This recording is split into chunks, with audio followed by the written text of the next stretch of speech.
प्रादेशिक समाचार के साथ मैं पूनम किरकिट्टा। पहले मुख्य समाचार। प्रधानमंत्री नरेंद्र मोदी ने कहा, कृषि सुधार विधेयक से किसानों को बिचौलियों और अन्य बाधाओं से मिलेगी मुक्ति। राज्य में पिछले 24 घंटों में 1478 नए कोरोना पॉजिटिव मामले सामने आए। 1245 मरीज हुए स्वस्थ। झारखंड उच्च न्यायालय ने कोरोना की रोकथाम को लेकर किए जा रहे प्रयासों पर जताई नाराजगी। स्वास्थ्य सचिव को अदालत में आकर जवाब देने का दिया निर्देश। और आईपीएल क्रिकेट प्रतियोगिता आज से संयुक्त अरब अमारात में स्टेडियम में दर्शकों के प्रवेश पर रहेगा प्रतिबंध। और अब समाचार विस्तार से। प्रधानमंत्री नरेंद्र मोदी ने कृषि क्षेत्र में ऐतिहासिक सुधारों की प्रशंसा की है।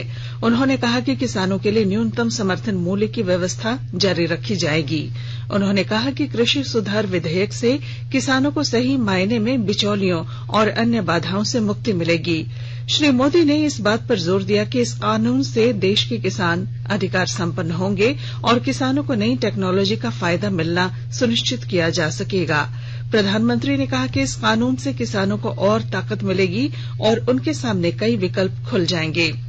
उधर गृह मंत्री अमित शाह ने कृषि से जुड़े 2 विधेयक पारित होने का स्वागत करते हुए कहा है कि भारत को अपने परिश्रमी किसानों पर गर्व है, जो राष्ट्र की समृद्धि और संपदा सृजन को आगे बढ़ाते हैं।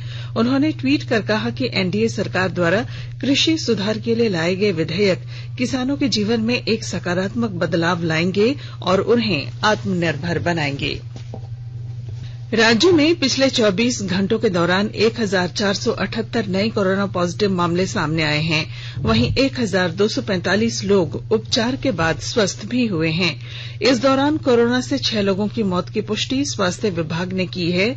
नए मरीजों में सबसे ज्यादा 492 रांची और 362 लोग पूर्वी सिंहभूम जिले के हैं। वहीं रांची से ही सबसे ज्यादा 340 और रामगढ़ से 189 तथा धनबाद से 107 संक्रमित लोगों ने कोरोना को मात दी। इस दौरान पूर्वी सिंहभूम में 3, धनबाद में 2 और पश्चिमी सिंहभूम में 1 व्यक्ति की मौत कोरोना से हुई। इस तरह राज्य में कोरोना संक्रमितों की संख्या बढ़कर 68,578 हो गई है। इनमें 54,052 लोग इस संक्रमण से स्वस्थ हो चुके हैं, जबकि 13,924 सक्रिय मामले हैं। वहीं मृतकों का आंकड़ा 602 हो चुका है। गृह मंत्रालय ने सभी राज्यों से कहा है कि वे ऑक्सीजन ले जाने वाले वाहनों की बेरोक-टोक आवाजाही सुनिश्चित करें, क्योंकि कोविड-19 रोगियों के उपचार में ऑक्सीजन की महत्वपूर्ण भूमिका है।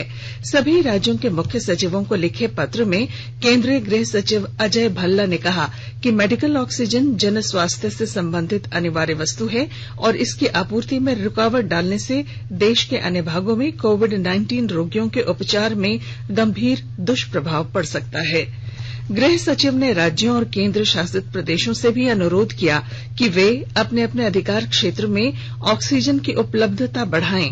सतत निगरानी के लिए विभिन्न विभागों के प्रतिनिधियों की टीम भी बनाएं। इसमें स्वास्थ्य, उद्योग, परिवहन और अन्य संबंधित विभागों के अधिकारी शामिल किए जा सकते हैं। स्वास्थ्य और परिवार कल्याण मंत्रालय ने लोगों को सलाह दी है कि वे नोवेल कोरोना वायरस से अपने को सुरक्षित रखने के लिए सभी बुनियादी एहतियाती उपायों का पालन करें और सामाजिक दूरी बनाए रखें। एक रिपोर्ट। सरकार ने कहा है कि आवश्यक वस्तुओं की पर्याप्त आपूर्ति जारी है और लोगों को चिंता करने की कोई जरूरत नहीं है। लोगों को सलाह दी जाती है कि वे आवश्यक वस्तुओं और चिकित्सा सामानों की खरीदारी करते समय धैर्य रखें और शांत रहें। आवश्यक वस्तुओं को खरीदने के लिए बार बार बाहर निकलने से बचें। साथ ही लोगों से हाथ मिलाने और गले लगने से भी बचना चाहिए। बाजार, मेडिकल स्टोर और अस्पतालों में लोग कम से कम 1 मीटर की दूरी बनाए रखें। घर पर गैर जरूरी सामाजिक समारोह से बचा जाना चाहिए और घर पर मेहमानों को नहीं बुलाना चाहिए। लोगों को अपनी आंख, नाक और मुंह छूने से बचना चाहिए और लगातार हाथ साफ करते रहना चाहिए। हाथ को दोनों तरफ से कम 20 सेकंड तक रगड़कर धोना चाहिए। यदि कोई व्यक्ति खांसी या बुखार से पीड़ित है तो वह दूसरों के संपर्क में आने से बचे और डॉक्टर से तुरंत परामर्श ले। स्वास्थ्य मंत्रालय ने कोरोना वायरस के बारे में जानकारी के लिए एक टोल फ्री नंबर 1075 जारी किया है। इधर राज्य सरकार की ओर से भी कई दिशा निर्देश जारी किए गए हैं।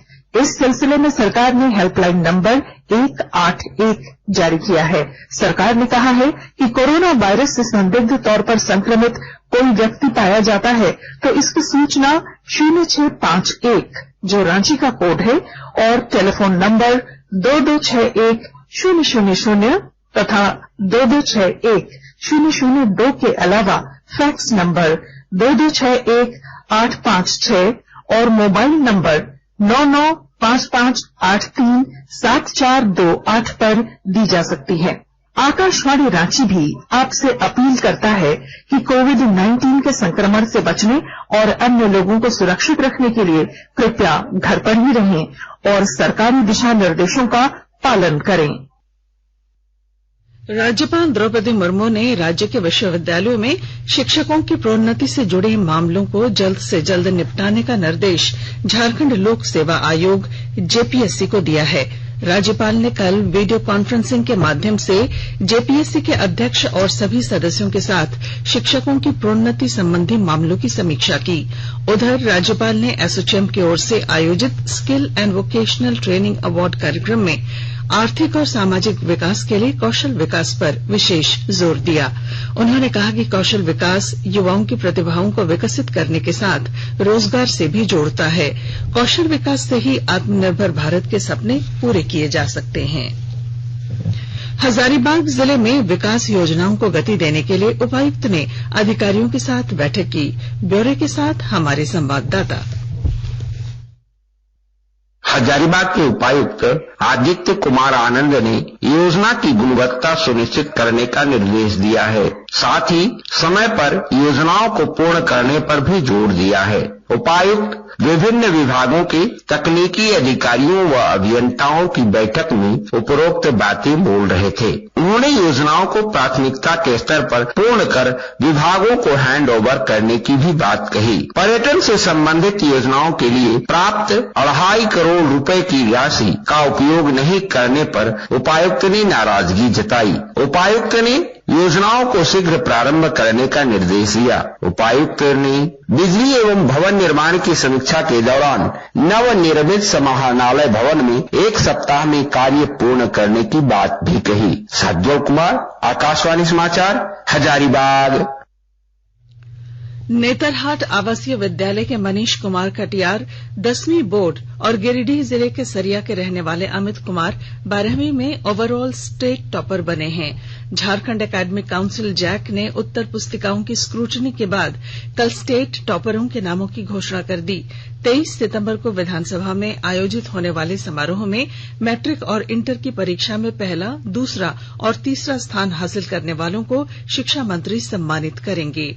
उधर रामगढ़ जिले में मैट्रिक और इंटरमीडिएट परीक्षा में सबसे ज्यादा अंक पाने वाले 11 विद्यार्थियों को 5-5 हजार रुपए की प्रोत्साहन राशि देकर सम्मानित किया जाएगा। इस मौके पर उपायुक्त, पुलिस अधीक्षक और अनुमंडल पदाधिकारी समेत कई अधिकारी मौजूद थे।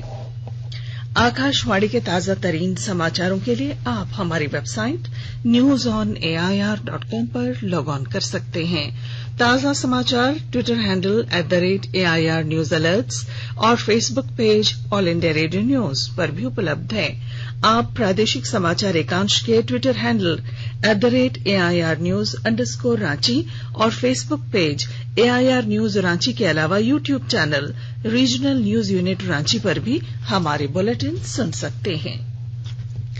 झारखंड उच्च न्यायालय ने कोरोना की रोकथाम को लेकर सरकार द्वारा किए जा रहे प्रयासों पर नाराजगी जाहिर की है। अदालत ने इसके लिए रिम्स की अव्यवस्था को जिम्मेदार माना है।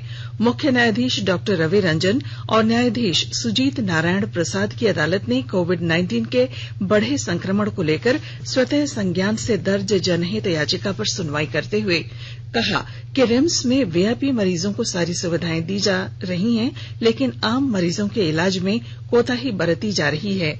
अदालत ने रिम्स में चिकित्सकों और पैरामेडिकल कर्मियों के कई पद रिक्त हैं।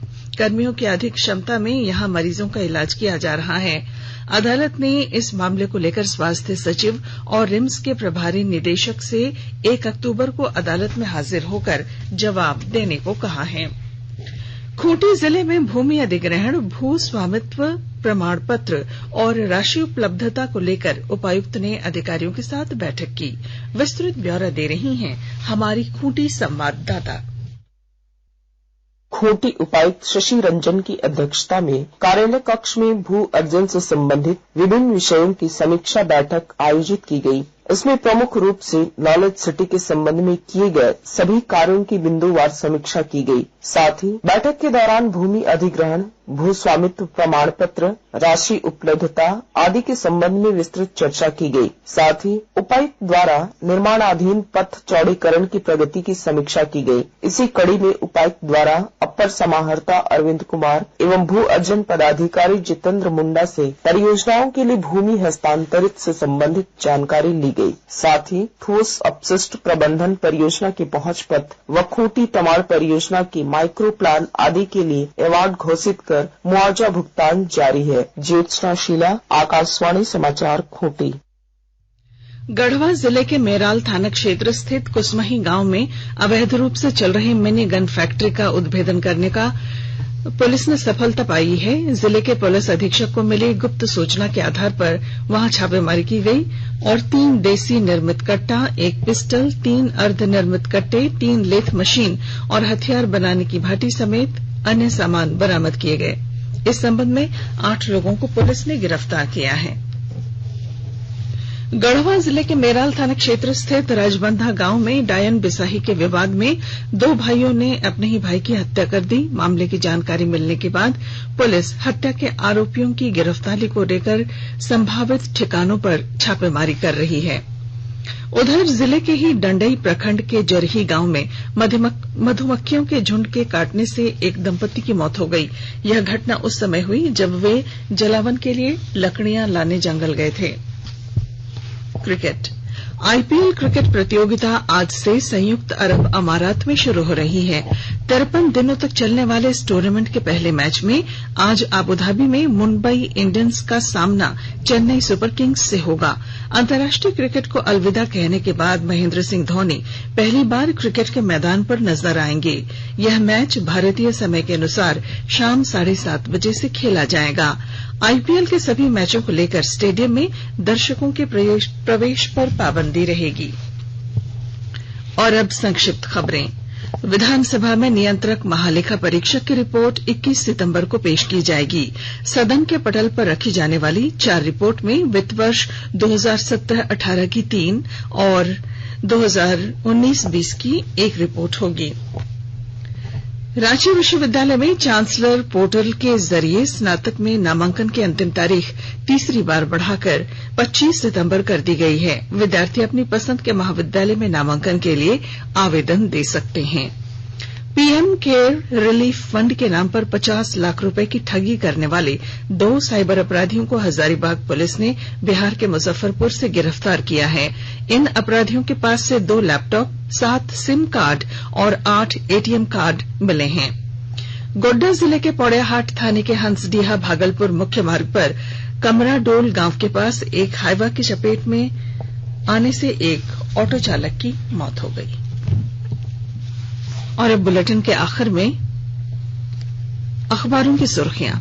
प्रभात खबर ने झारखंड उच्च न्यायालय द्वारा कोरोना की रोकथाम को लेकर एक जनहित याचिका पर सुनवाई करते हुए सरकार द्वारा किए जा रहे प्रयासों पर नाराजगी जाहिर की है। इस खबर को प्रमुखता से प्रकाशित किया है। दैनिक भास्कर ने रांची के मोरहाबादी मैदान में आंदोलन कर रहे सहायक पुलिसकर्मियों पर पुलिस द्वारा की गई लाठीचार्ज की खबर पहले पन्ने पर जगह दी है। हिंदुस्तान समाचार ने झारखंड विधानसभा के मॉनसून सत्र में लैंड म्यूटेशन बिल नहीं रखने से संबंधित खबर को प्रमुखता दी। दैनिक जागरण ने प्रधानमंत्री नरेंद्र मोदी द्वारा कृषि के क्षेत्र में ऐतिहासिक सुधारों की प्रशंसा करने और कृषि सुधार विधेयक से किसानों को बिचौलियों से मुक्ति मिलने की खबर पहले पन्ने पर प्रकाशित की है। रांची एक्सप्रेस ने झारखंड विधानसभा में 2584 करोड़ रुपए का अनुपूरक बजट पेश करने संबंधी खबर को प्रमुखता से छापा है, जबकि अंग्रेजी दैनिक टाइम्स ऑफ इंडिया और दैनिक हिंदुस्तान ने प्रधानमंत्री नरेंद्र मोदी द्वारा बिहार को कोसी महासेतु समेत कई अन्य रेल परियोजनाओं की सौगात देने की खबर को पहले पन्ने पर जगह दी है। और अब अंत में मुख्य समाचार। प्रधानमंत्री नरेंद्र मोदी ने कहा, कृषि सुधार विधेयक से किसानों को बिचौलियों और अन्य बाधाओं से मिलेगी मुक्ति। राज्य में पिछले 24 घंटों में 1478 नए कोरोना पॉजिटिव मामले सामने आए। 1245 मरीज हुए स्वस्थ। झारखंड उच्च न्यायालय ने कोरोना की रोकथाम को लेकर किए जा रहे प्रयासों पर जताई नाराजगी। स्वास्थ्य सचिव को अदालत में आकर जवाब देने का दिया निर्देश। और आईपीएल क्रिकेट प्रतियोगिता आज से संयुक्त अरब अमारात में स्टेडियम में दर्शकों के प्रवेश पर रहेगा प्रतिबंध। और इसके साथ ही आकाशवाणी रांची से प्रादेशिक समाचार का ये बुलेटिन समाप्त हुआ। नमस्कार। घर में रहिए, सुरक्षित रहिए और सुनते रहिए आकाशवाणी।